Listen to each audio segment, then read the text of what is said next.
The communication screens in Earth's Central Command had been dark for 16 hours. Admiral Hyun stood before the massive display wall, his weathered face illuminated by the red warning lights that pulsed across every monitor. New Haven Colony had gone silent. 2.3 million people. Gone. "Sir, the scout ships are entering orbit now," Captain Mireille said from her station. Her voice was steady, but her hands trembled as they moved across the controls.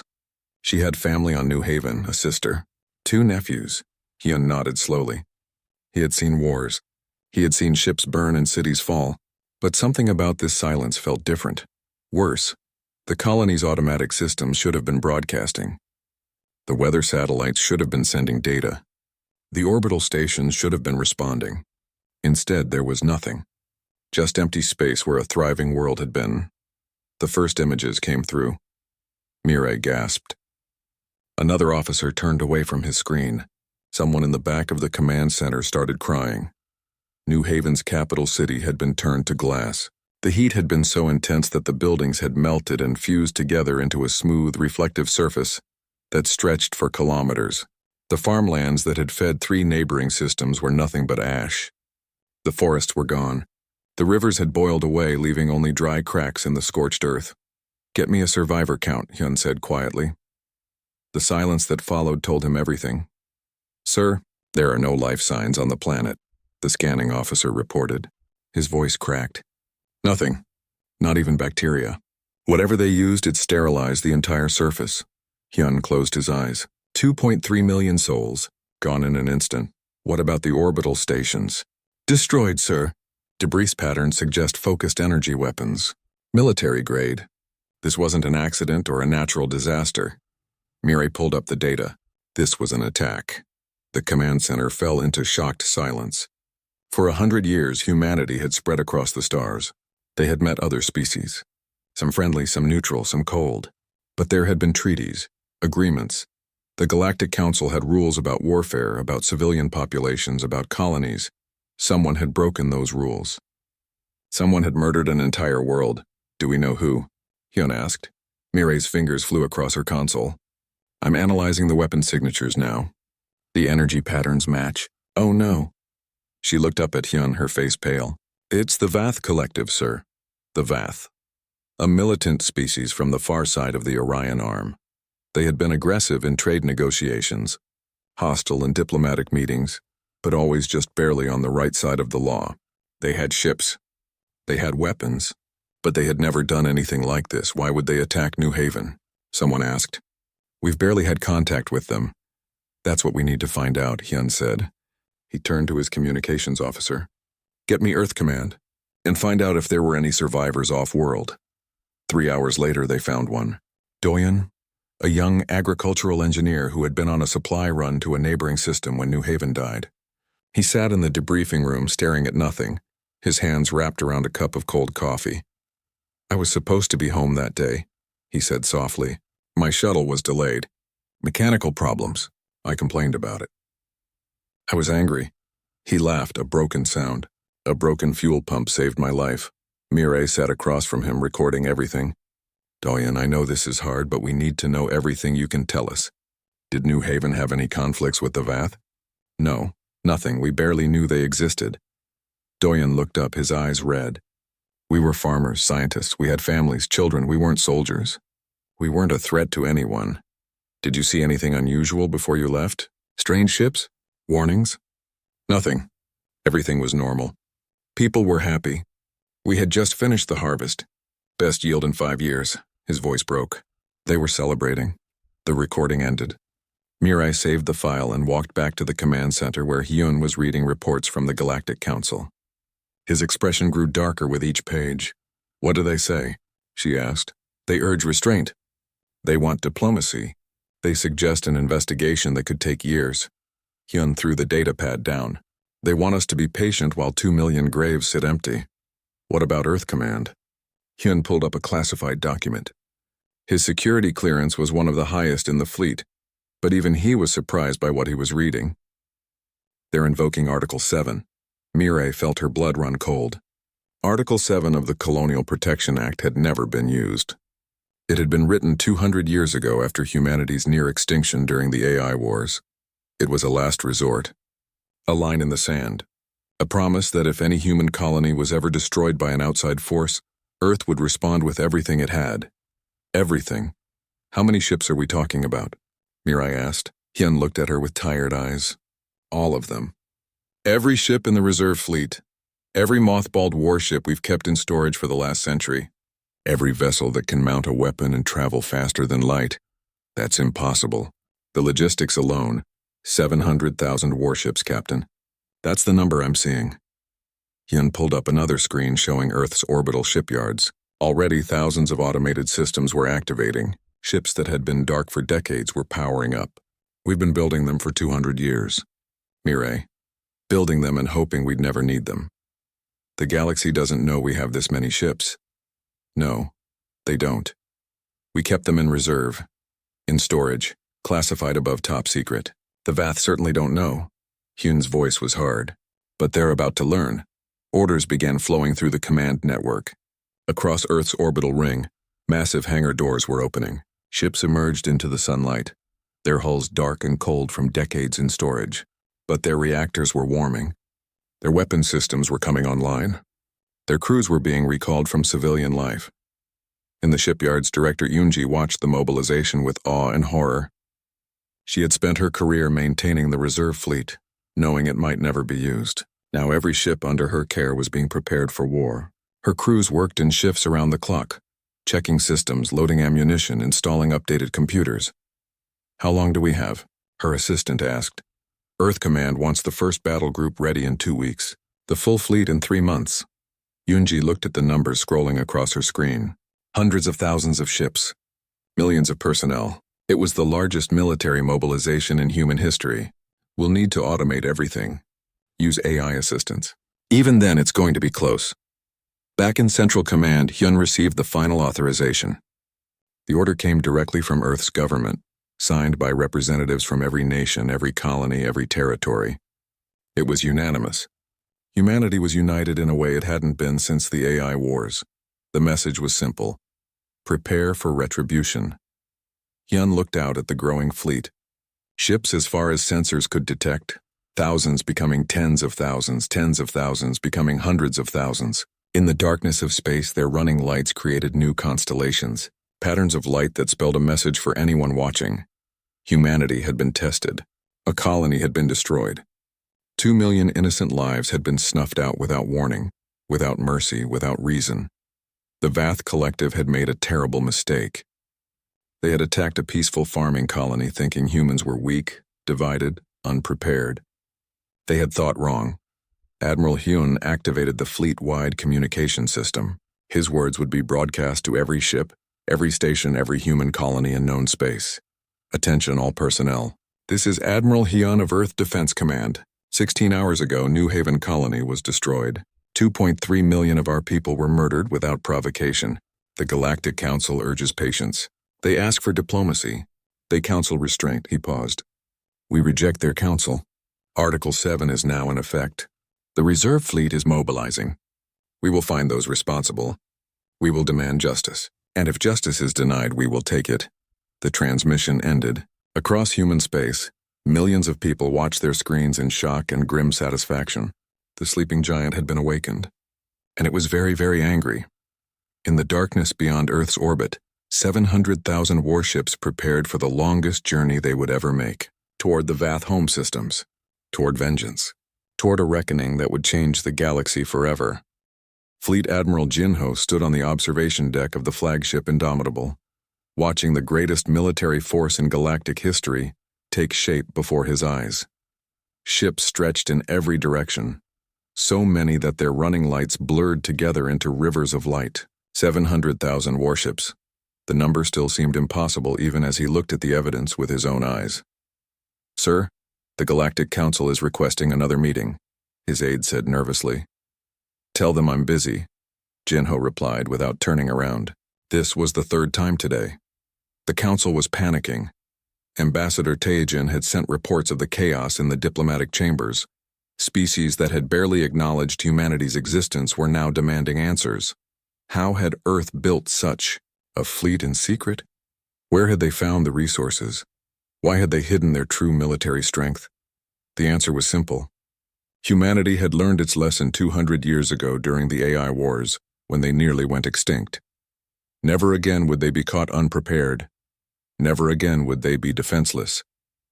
They had built the reserve fleet slowly, quietly, one ship at a time, and stored them in orbital facilities marked as commercial warehouses. The galaxy had thought humans were merchants and explorers. They had no idea humans were also survivors who remembered every hard lesson history had taught them. Commander Yuna was in the tactical center, staring at a holographic display that showed the entire fleet formation. She was responsible for coordinating 700,000 ships, each with its own crew, its own captain, its own role in the formation.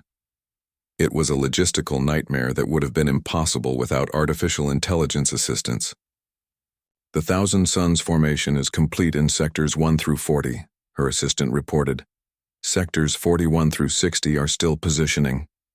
Keep them moving.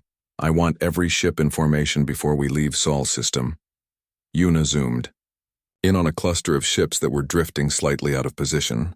And someone tell Battle Group 17 to tighten up. They're showing gaps. The Thousand Suns formation was something new. Traditional fleet tactics focused on groups of dozens or hundreds of ships working together, but 700,000 ships couldn't operate like that. They needed a new approach. Yuna had designed a formation that split the fleet into semi-autonomous battle groups, each capable of independent action, but linked through AI coordination. When they moved together, they would look like a single organism. Massive, unstoppable, terrifying. In Earth's shipyards, Director Yunji hadn't slept in 3 days. Her teams were working around the clock to prepare ships that had been in storage for decades. Some needed new reactors, others needed weapons upgrades. All of them needed fresh crews trained on systems that had changed significantly since the ships were built. We have a problem with the Horizon-class cruisers, her chief engineer reported. Their main weapons are using obsolete targeting systems. We need to upgrade them or they won't be combat effective. How long will that take? 4 weeks per ship. We have 12,000 Horizon-class cruisers in the mobilization. Yunji did the math and felt sick. We don't have that kind of time. Can we do a software patch instead? It's risky. The new targeting AI might not be compatible with the old hardware. Make it compatible. We need every ship we can get. Yunji pulled up the master schedule. Ships were being pulled from storage faster than they could be properly prepared. It was dangerous, but Earth Command had been clear. Speed mattered more than perfection. The Vath needed to see humanity's full strength before they could prepare a defense. Ambassador Tajin faced the Galactic Council with a calm expression that hid his inner turmoil. Representatives from 24 species filled the chamber, all of them shouting questions and accusations. The Vath delegate, a tall creature with gray skin and 6 arms, stood at his podium looking smug and unconcerned. The Vath Collective denies any responsibility for the tragedy at New Haven, the delegate announced. We suggest the humans investigate other possibilities before making baseless accusations. Baseless? Taijin's voice cut through the noise. The chamber fell silent. We have weapon signatures, energy patterns, debris analysis. All of it points directly to your military. You murdered 2 million civilians and you stand here lying about it. Prove it, the Vath delegate said. Bring evidence before this council. Follow proper procedures. The proper procedure would take years. Years while you cover your tracks and destroy evidence. Years while my people's graves sit empty. Tajin stood, his normally diplomatic demeanor cracking. Earth gave you a chance for peace. We asked for the surrender of those responsible.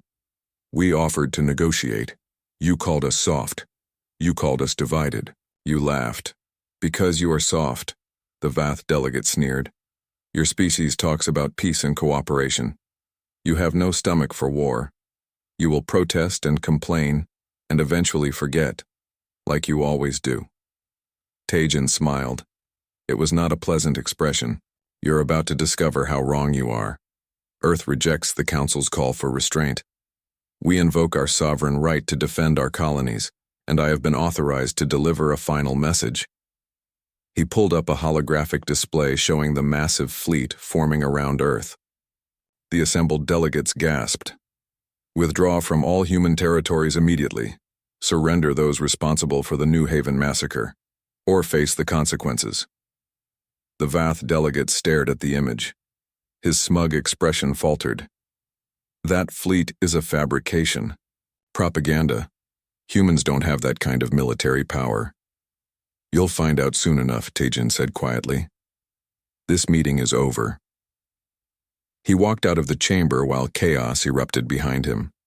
Species that had ignored humanity for decades were suddenly desperate to talk. Trade partners wanted assurances. Allies wanted to know if they would be drawn into the conflict. Enemies were suddenly very interested in peace treaties. Taijin ignored them all. He had delivered Earth's message. Now it was time for action. Back aboard the Indomitable, Fleet Admiral Jinho was briefing his senior commanders. The holographic table showed the route they would take to Vath space. 6 months of travel through hyperspace. 6 months to prepare for the largest military operation in human history. The Vath have fortified their border systems, Commander Yuna reported.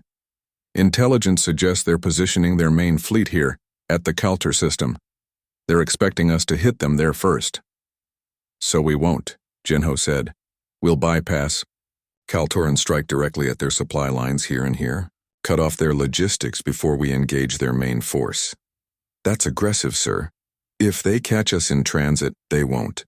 We'll be moving too fast and in too many directions. Remember, they think we're soft. They think we'll follow conventional tactics. We'll show them otherwise. Jinho looked around the table at his commanders. They were veterans, every one of them. They had trained for this moment, even if they hoped it would never come. The Vath made a critical error. They judged us by our peaceful nature and assumed we were weak. They mistook kindness for cowardice. We're going to educate them. A junior officer raised his hand hesitantly. Sir, what if they surrender before we arrive?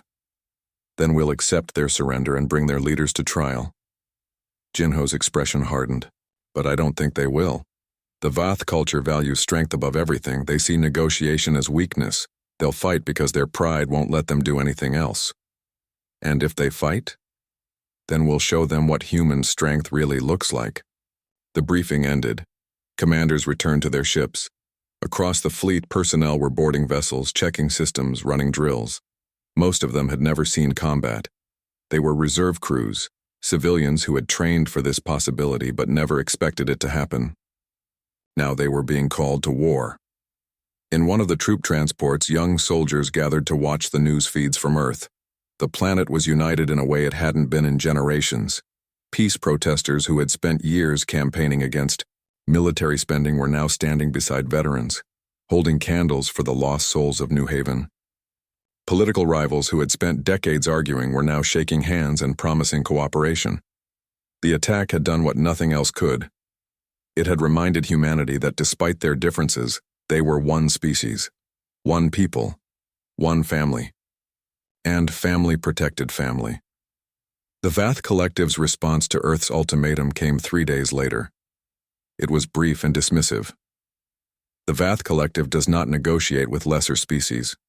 Your threats are meaningless. Your fleet is propaganda. Come if you dare. We are ready. Fleet Admiral Jinho read the message and forwarded it to Earth Command without comment. The politicians could debate the diplomatic implications. He had work to do. Commence fleet departure, he ordered. One by one, battle groups began moving. First a few dozen ships, then hundreds, then thousands. The massive formation broke apart into streams of vessels, each following precise navigation routes that would bring them together again at the edge of Vath space. The coordination was perfect.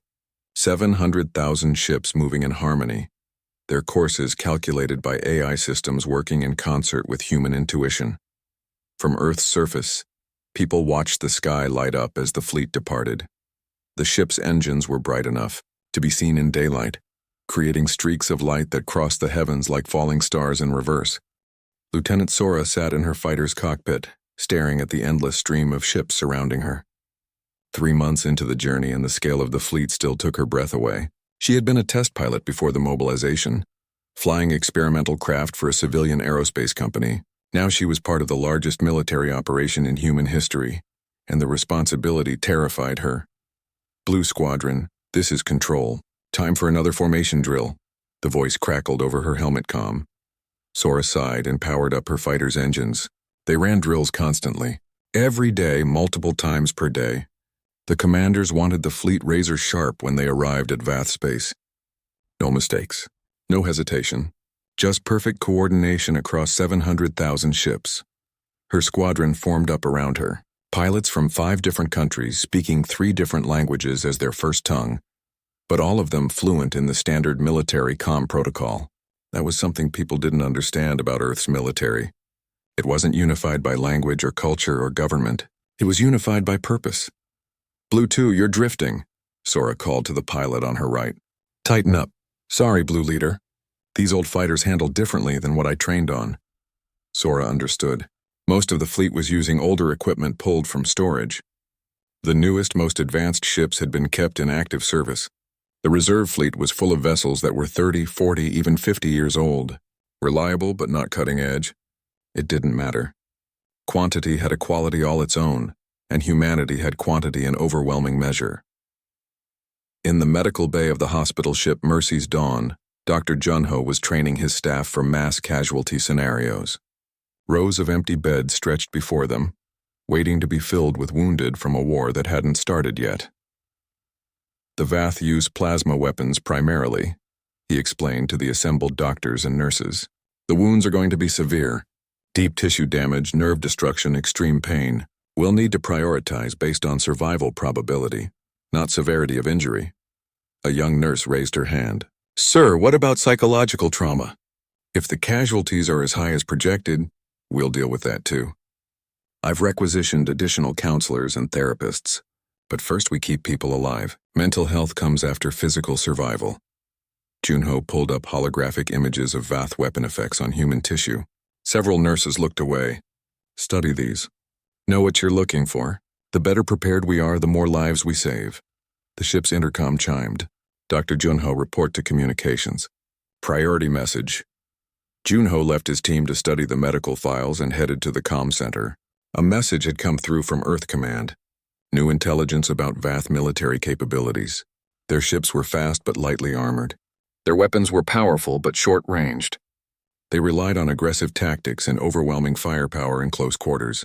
The tactical implications were clear. Humanity would need to engage at distance, using their superior long-range weapons and defensive systems. Keep the Vath at arm's length and pound them from beyond their effective range. It would work, but only if the formation held and commanders didn't let individual ships get drawn into close combat. Junho forwarded the intelligence to his medical teams. If Vath weapons were short-range, any human ships that ended up in close quarters would suffer catastrophic damage. He needed to prepare for the worst cases. Across the fleet, war correspondent Minho was documenting everything. His reports were being broadcast back to Earth, giving civilians a glimpse of the massive military machine that was rolling toward Vath space. He interviewed soldiers from every part of the fleet, engineers who kept the ships running, cooks who fed millions of personnel, pilots who would fly the first strikes, commanders who carried the weight of strategic decisions. What do you think about when you're out here? Minho asked a young weapons officer named Yejun. I think about New Haven. Yejun replied quietly. I think about the people who died there. Farmers and teachers and kids. People who never hurt anyone. People who deserve to live. He looked at the camera. And I think about making sure it never happens again. That's why we're here. Not for revenge, though I won't lie and say that's not part of it. We're here to send a message to the Vath and to every other species watching. Humans protect their own. The interview went viral. Within hours, it was being played on every newsfeed across human space. People responded to Yejun's simple honesty. No grand speeches about glory or honor. Just a young man who understood what needed to be done and was willing to do it. In the Vanguard battle group, Admiral Hyun was reviewing intelligence reports when an alert flashed across his screen. Vath ships detected. A small patrol fleet at the edge of their border systems. Numbers, he asked calmly. 43 ships, sir. Looks like a standard patrol formation. They've detected us and are forming a defensive line. Hyun studied the tactical display. The Vath patrol was trying to look threatening. Their ships spread out to maximize sensor coverage. They probably expected the human fleet to slow down, to open communications, to negotiate. They were about to be disappointed. Battle Group 7, you have weapons free. Destroy them. 200 human warships broke from the main formation and accelerated toward the Vath patrol. The engagement lasted 17 minutes. The Vath ships fought bravely, launching everything they had at the approaching human vessels. But they were overwhelmed by sheer numbers and superior long-range firepower. Human missiles struck from distances the Vath couldn't match. Human beam weapons carved through Vath shields before they could close to effective range. When it was over, 43 Vath ships were drifting debris. The human ships had sustained minor damage to 3 vessels. No casualties, resume course, Admiral Hyun ordered, and send a message to Earth Command. First contact with Vath forces. Result: complete tactical superiority. The battle sent shockwaves through both fleets. For the humans, it was confirmation that their technology and tactics were superior. The Vath had been dangerous enough to destroy an unarmed colony, but against a prepared military force they were outmatched. For the Vath collective, the news was devastating. Their patrol had been annihilated in minutes. The human fleet they had dismissed as propaganda was real, powerful, and almost impossibly large. Emergency meetings were called. Defense plans were revised. Propaganda that had mocked human weakness suddenly went silent. Lieutenant Sora watched the battle recordings during her off hours. The way the human ships moved together, supporting each other, creating overlapping fields of fire, it was beautiful in a terrible way. Like watching a predator stalk its prey with perfect efficiency. They didn't stand a chance, her wingman said, watching over her shoulder. No, they didn't. Sora felt conflicted. The Vath had murdered millions of innocents, but watching their ships burn still made her uncomfortable. Is it wrong that I feel bad for them? I don't think so. It means you're still human, still capable of empathy. Her wingman sat down beside her. But don't let it stop you from doing your job when the time comes. Those ships we just destroyed, they were military, probably veterans. The people at New Haven were civilians. Remember that. The fleet continued its journey. 6 months became 5 months. 5 became 4. Training intensified. Every simulation became more complex. Every drill pushed them harder. The commanders knew that when they arrived in Vath space, they would have one chance to get it right.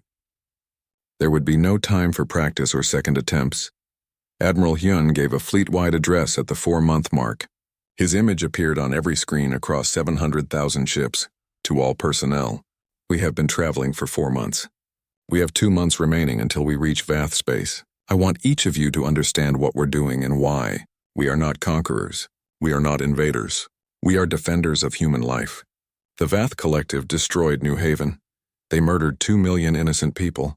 They did it without warning, without mercy, and without remorse. He paused, letting his words sink in.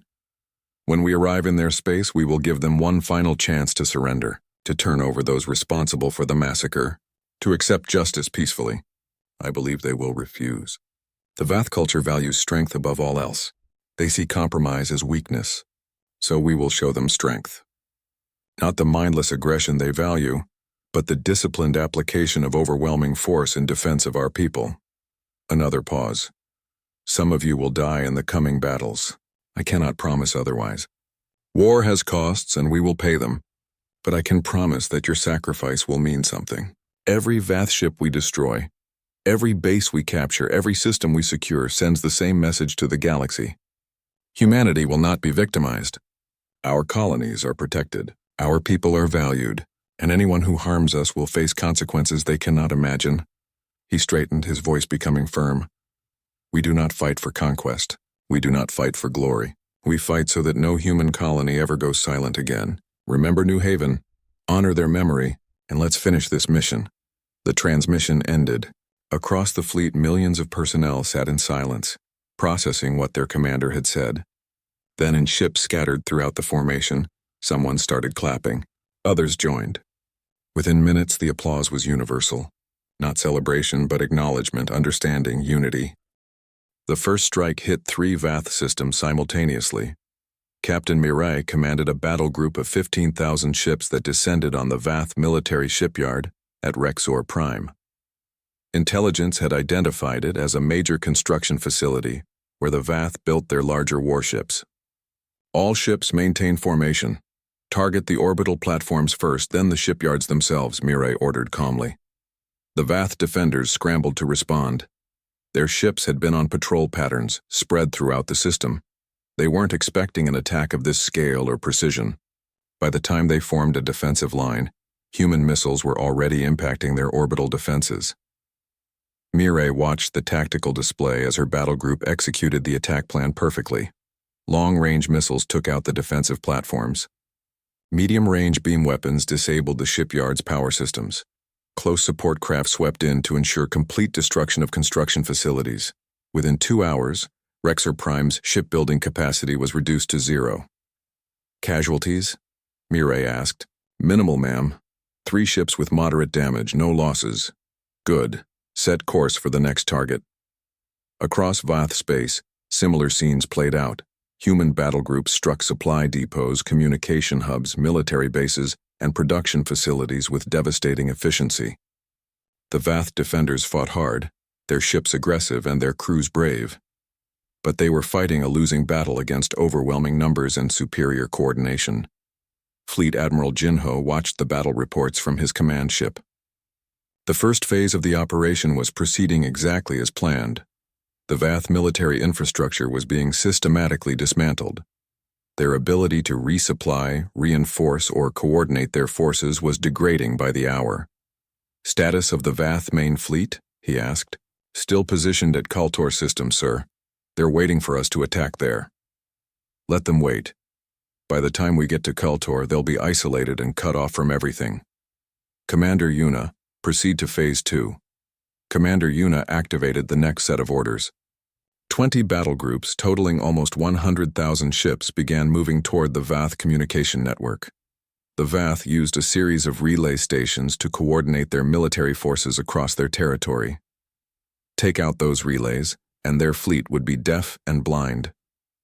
The attack on the relay stations was brutal and quick. The Vath had defended them heavily, knowing how critical they were. But human forces simply overwhelmed the defenses. Thousands of ships against hundreds. Advanced electronic warfare systems, disrupting Vath communications while kinetic weapons reduced their stations to debris. Within 6 hours, the Vath collective's military was cut off from central command. Individual fleet groups could still communicate internally, but coordinating between groups became nearly impossible. The Vath War Prime, a massive creature named Kreldax, watched his carefully organized defense strategy fall apart. How is this possible? He demanded from his command center. We had intelligence on human forces. They were weak, divided. They had small patrol fleets and defensive stations. Where did these ships come from? His intelligence officer, a smaller Vath with deep scars across his face, pulled up the latest reports. War Prime, the humans kept the majority of their fleet in reserve, hidden. We thought they were merchants and explorers. We were wrong. Kreldax slammed his 6 fists against his command console. Then we adapt. Order all forces to fall back to the inner defense ring. We'll concentrate our strength and meet them in battle where our advantages count. War Prime, we've lost contact with the outer fleets. The relay network is down. Then send couriers. Use every ship we have. Get the message out. But it was too late. The Vath military machine, designed for aggressive expansion and quick strikes, was not built to handle a defensive war against a superior enemy. Their doctrine emphasized individual ship prowess and close-range combat. The humans were fighting, at distance, using coordination and numbers to nullify Vath advantages. Lieutenant Sora flew her first combat mission on day 4 of the campaign. Her squadron was assigned to provide fighter cover for a battle group attacking a Vath military station. She had trained for this, flown hundreds of simulations, but nothing prepared her for the reality. Blue Squadron, we have enemy fighters incoming. 20 targets approaching fast. Sora's hands moved automatically, her training taking over. Blue Squadron, split by pairs. Engage at will. The Vath fighters were fast and aggressive, diving toward the human formation with no regard for safety. They were trying to get close enough to use their powerful short-range weapons. Sora kept her distance, using her fighter's superior long-range missiles to engage from beyond Vath weapon range. Her first target took evasive action, but human missiles were smart. They adjusted course, adapted to countermeasures, and struck the Vath fighter dead center. The explosion was brief and bright. "Blue leader Splash 1, she reported, her voice steadier than she felt. The engagement lasted 12 minutes. Blue. Squadron destroyed 14 Vath fighters and damaged 3 more. Sora personally accounted for 3 kills. When it was over, she sat in her cockpit shaking, adrenaline flooding her system.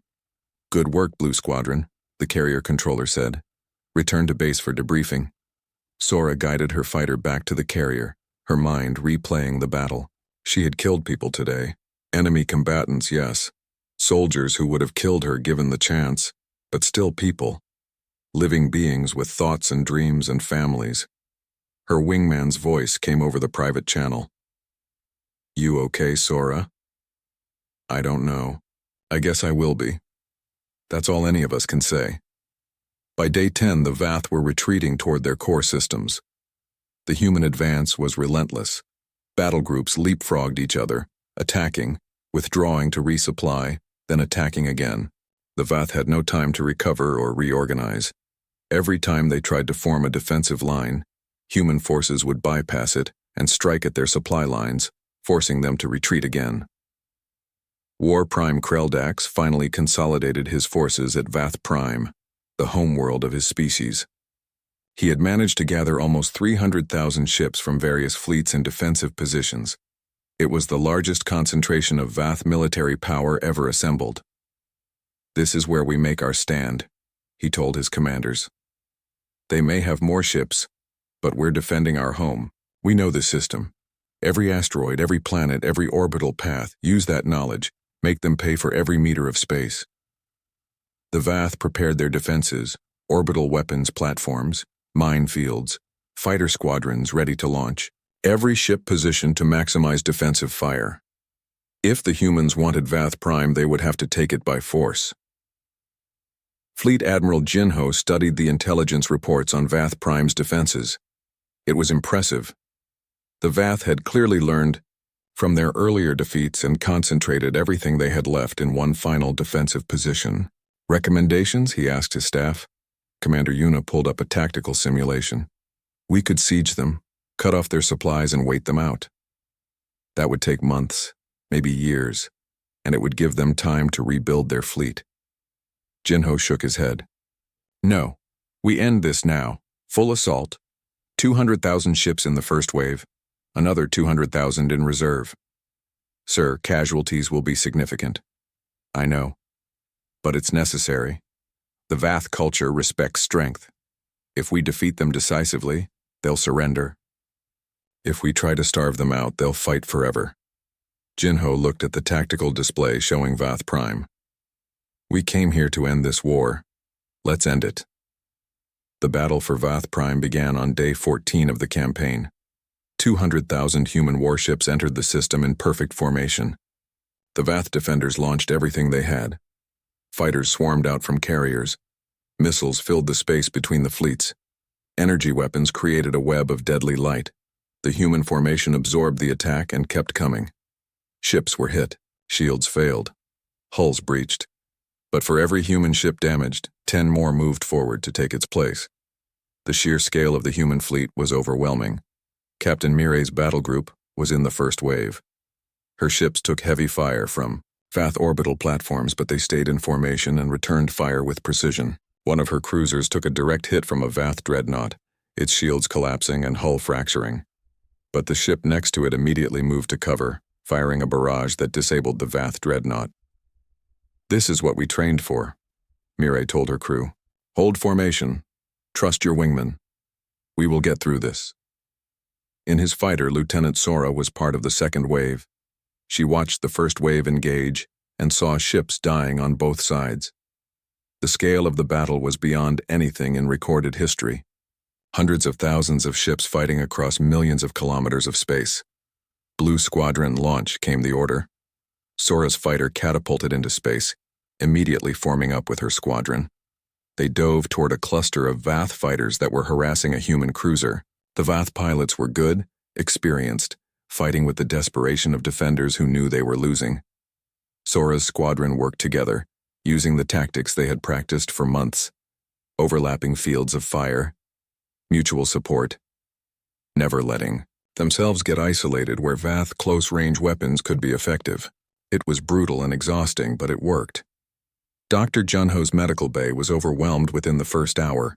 Wounded arrived faster than. Admiral Hyun walked through the ruins of New Haven 6 months after the battle ended. The occupation of Vath space was well underway, but he had requested leave to visit the colony that started everything. He needed to see it with his own eyes, needed to remember why they had fought. The capital city was still glass. Nothing grew in the fields. The rivers remained dry cracks in the dead earth. 2 million people had died here, and their absence felt like a physical weight pressing down on him. He knelt and placed his hand on the smooth, melted ground. It was still warm from the afternoon sun. "Admiral?" a voice called from behind him.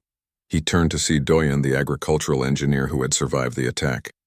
The young man looked older now, worn down by grief but standing straight. "I came back," Doyen said simply. "I had to. So did I." They stood together in silence, 2 survivors bearing witness to the dead. After a long moment, Doyen pulled out a small container filled with seeds. "The soil is dead, but not permanently. It can be restored. It will take time, maybe decades, but life can return here." He looked at Hyun. "I'm going to stay. Help rebuild. Make sure New Haven lives again. You shouldn't have to do this alone." "I won't be. Others are coming. Scientists, engineers, volunteers. We'll bring this world back to life. That's the best memorial we can give them." Doyen knelt and used a small tool to dig into the glass-covered soil, creating a small hole. He placed a seed inside and covered it carefully. First seed of the New Haven. Hyun watched the simple ceremony and felt something shift in his chest. Justice had been served. The Vath had surrendered, but revenge was empty compared to this.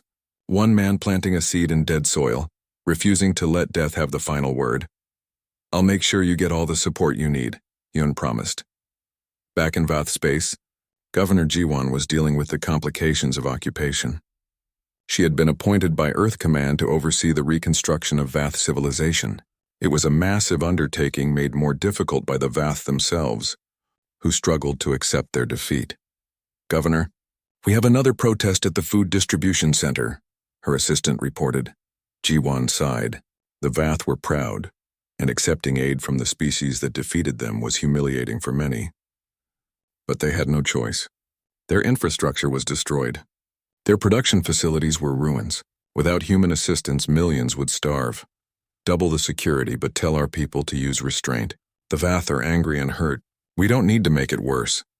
Jiwon pulled up the reconstruction schedule on her display. Food, water, power, medical care, housing, the basic necessities of civilization, all needing to be rebuilt from scratch. "How are the civilian aid shipments coming?" "On schedule. We have supply convoys arriving daily with food, medicine, and construction materials." "Good. Make sure the distribution is fair. I don't want any accusations that we're playing favorites or punishing specific groups." The reconstruction was complicated by Vath politics. Different factions blamed each other for the disaster. Some wanted to cooperate with the humans. Others demanded resistance. A few extremists called for continued fighting despite having no military left to fight with. Jiwon met with Vath civilian leaders regularly, trying to build bridges and establish trust. It was slow work. Many of them had lost family in the war. They looked at her with anger and resentment, seeing the representative of the species that had destroyed their military and occupied their worlds. "Why are you helping us?" one Vath elder asked during a meeting. "You won. You could take whatever you want. Enslave us. Exterminate us. Why waste resources rebuilding our civilization?" "Because that's not who we are," Jiwon replied. "We fought to stop aggression and seek justice for New Haven, not to become conquerors. The Vath people didn't attack our colony. Your military leaders did. We have no quarrel with civilians just trying to live their lives." Pretty words. "But you still occupy our worlds, for now, yes? Until we're sure there won't be another attack. Until your new government is stable and capable of maintaining peace." Jiwon met the elder's eyes. We don't want to be here forever. We want to go home. But we won't leave until we're confident history won't repeat itself. At Earth, Ambassador Tejan was addressing the Galactic Council for the first time since the war ended. The chamber was packed. Every species wanted to hear what humanity would say, now that they had demonstrated their military power so decisively. Members of the Council, honored delegates, I stand before you today not in triumph but in sorrow. The war with the Vath Collective cost nearly 900,000 human lives. It cost even more Vath lives. It was a tragedy that should never have happened. He paused, letting his words sink in. Some of you cautioned us to be patient, to pursue diplomatic solutions, to trust the Council's investigation process. I understand why you gave that advice. War is terrible and should be avoided whenever possible. But patience has its limits. When 2 million civilians are murdered, when an entire colony is wiped from existence, there must be consequences. Swift, decisive, unavoidable. Several delegates shifted uncomfortably. They had all seen what happened when humanity's patience ended. The Vath leadership made a critical error. They judged humanity by our peaceful nature and assumed we were weak. They saw our merchant ships and scientific vessels and believed we had no military strength. They were wrong. Humanity learned hard lessons in our past. We built the strength to defend ourselves and hoped we would never need to use it. The Vath forced our hand. Tejan pulled up a holographic display showing the current state of Vath space. Reconstruction efforts, food distribution, medical care, infrastructure rebuilding. But strength is not just the ability to destroy. It's also the wisdom to show mercy and victory. Humanity could have exterminated the Vath species. We had the firepower. We had the justification. But we chose a different path. We are helping rebuild what we destroyed. We are feeding people who fought against us. We are proving that our strength includes compassion. He looked around the chamber, making eye contact with delegates from dozens of species. Let this be a lesson to the galaxy. Humanity is peaceful but not weak. We are diplomatic but not defenseless.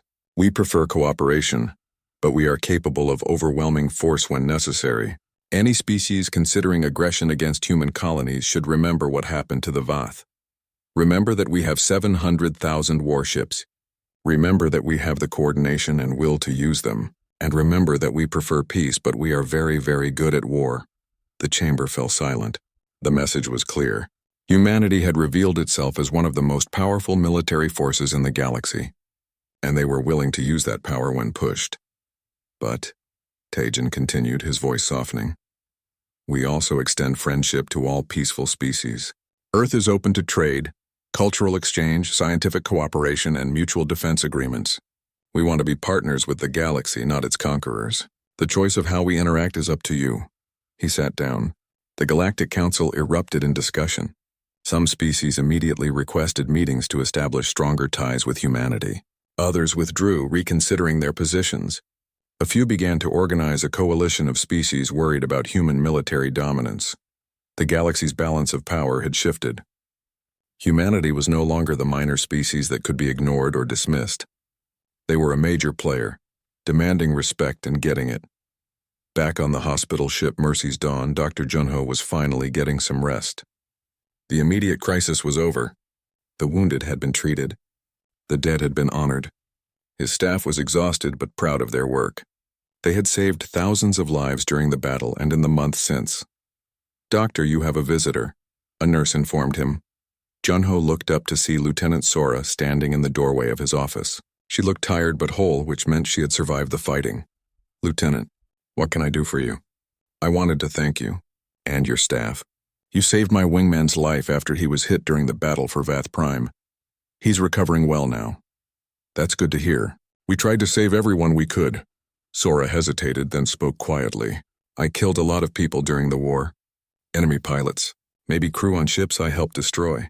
It bothers me sometimes, knowing that I took lives." Junho nodded, understanding. "That's natural. It means you're human, capable of empathy. But remember, you were protecting your fellow humans. Those Vath pilots would have killed you if they could. You did your duty. I know. It just doesn't feel like that's enough justification. It isn't. And that's okay. Carry that weight. Remember the cost. It will make you a better person, a better officer. The day killing becomes easy is the day you should worry." Sora nodded slowly. Thank you, Doctor. After she left, Junho sat quietly, thinking about the cost of war. Not just the physical casualties, but the psychological wounds that would take years to heal. The humans and Vath who would carry memories of the fighting for the rest of their lives. The families torn apart. The innocents lost, justice had been served, but the price was terrible. War correspondent Minho completed his final report from Vath space before heading home. He had documented the entire war from beginning to end. The mobilization, the journey, the battles, the occupation. Now he was writing the conclusion. This war will be studied for generations, he wrote. Military historians will analyze the tactics,